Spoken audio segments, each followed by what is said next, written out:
आमच्याकडे ना गुरुवारचा बाजार असतो. भाजी आणायला बाजारात गेलेच होते, पण सगळीकडे डोळ्यासमोर जिकडे-तिकडे फक्त रसाळ आंबेच दिसत होते. जास्त करून आंब्यांच्याच गाड्या होत्या. मग काय आंबे घेतल्याशिवाय राहिलेच नाही. आंबे घेऊन घरी आले आणि नेहमीसारखं आमरस आणि फक्त आंबे कट करून खायची बिलकुल सुद्धा इच्छा नव्हती. म्हणूनच आज आपण ताज्या आंब्यापासून बनवणार आहोत आंब्याचा हलवा.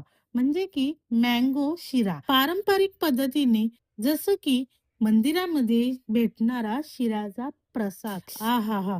तो प्रसाद कमी पण असं वाटतं ना, की अजून अजून घ्यावा. पण ते तेवढाच हातात देतात ना, तसाच सेम टू सेम कमी साहित्यामध्ये बनणारा शिरा आपण घरी बनवणार आहोत. फक्त एक ट्विस्ट देणार आहोत. त्याच्यात केळ्याच्या ऐवजी आपण मँगोचा वापर करणार आहोत. तर त्यासाठी व्हिडिओ कुठेही स्किप न करता अगदी शेवटपर्यंत नक्की पहा. आवडल्यास आपल्या चॅनलला एक लाईक देखील नक्की करा. चला तर मग वेळ न घालवता आपण रेसिपी बघूया. तर गॅसवरती मी कढई तापवण्यासाठी ठेवणार आहे. कढई छानशी गरम झाली ना, की त्याच्यामध्ये मी 1 वाटी मध्यम आकाराचा रवा घेतलेला आहे. जास्त जाडसरही घ्यायचा नाही आणि जास्त बारीकही घ्यायचा नाही. मीडियम आकाराचा रवा चांगला मंद आचेवरती आपल्याला खमंग असा भाजून घ्यायचा आहे. हलका गुलाबी होईपर्यंत सतत एकसारखं हलवत हलवत साधारण 10 ते 12 मिनिटात रवा भाजायला लागतो. जेवढा रवा आपण छान भाजू ना, तेवढा तो मोकळा आणि टेस्टी होतो. तर बघा मस्तपैकी छानसा असा खमंग रवा भाजून झालेला आहे. आता आपण ह्याला एका प्लेटमध्ये काढूया.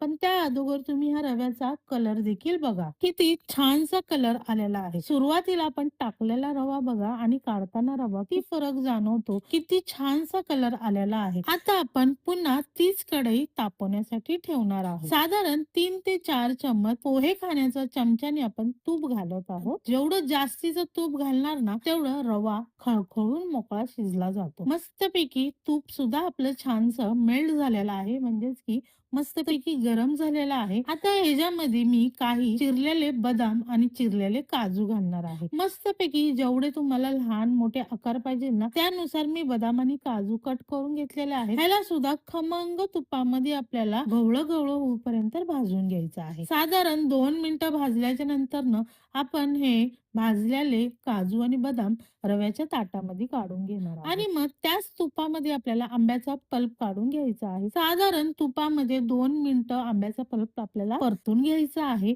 की त्याच्यामध्ये 1 वाटी मी साखर घालणार आहे. साखर घालून मिनिटभर आपल्याला परतून घ्यायचं आहे, की लगेचच त्याच्यामध्ये मी भाजलेला रवा घालणार आहे आणि तिन्ही पण छानसं एकजीव करून घेणार आहे. जोपर्यंत त्याला छानसं तूप सुटत नाही ना, तोपर्यंत मी त्याला एकजीव करतच राहणार आहे. आणि मग ह्याच्यामध्ये 1 चम्मच आपल्याला वेलची पावडर घालायचं आहे. सतत हलवत राहायचं, की काही मिनिटातच रव्याला छानसं तूप देखील सुटेल. मस्त तूप सुटलं तर आपला रवा तयार होणार आहे. बघा छानसं वरती तूप आलेलं आहे. आता इथं आपण गरम पाणी घालायचं आहे. जर इथं तुम्हाला दुधाचा वापर करायचा असेल तर इथे तुम्ही पाण्याऐवजी दूध गरम करा आणि ते घाला. पाणी किंवा दूध घातल्याच्या नंतर सतत एकसारखं हलवत राहायचं आहे, जेणेकरून ह्याच्यामध्ये गुठळ्या तयार होणार नाही. मग छानसं झाकण ठेवायचं आहे. साधारण 5 मिनिटाची आपल्याला वाफ काढून घ्यायची आहे. मग 5 मिनिटानंतर ह्याला पुन्हा छानसं एकजीव करून घ्यायचं आहे. चांगला रवा परत फुलायला ठेवायचा आहे. साधारणपणे 10 ते 15 मिनिटं मी अजून छानशी वाफ काढून घेणार आहे. मस्तपैकी बघा छानसा रवा देखील आपल्याला फुललेला आहे. आंब्यामुळे रव्याला किती छानसा रंग आलेला आहे. तर तूप देखील किती मस्त सुटलेला आहे. तूप छानसं वरती सुटलं की समजायचा आपला आंब्याचा रवा तयार झालेला आहे. बघा त्याच क्षणी तोंडाला पाणी सुटणारा बघा किती छानसा दाणेदार मोकळा रसरशीत प्रसादाचा शिरा आपला तयार झालेला आहे. तुम्ही सुद्धा हा घरी नक्की ट्राय करा आणि मला सांगायला विसरू नका. तुम्ही सुद्धा ही आंब्याची रेसिपी ट्राय करून बघा.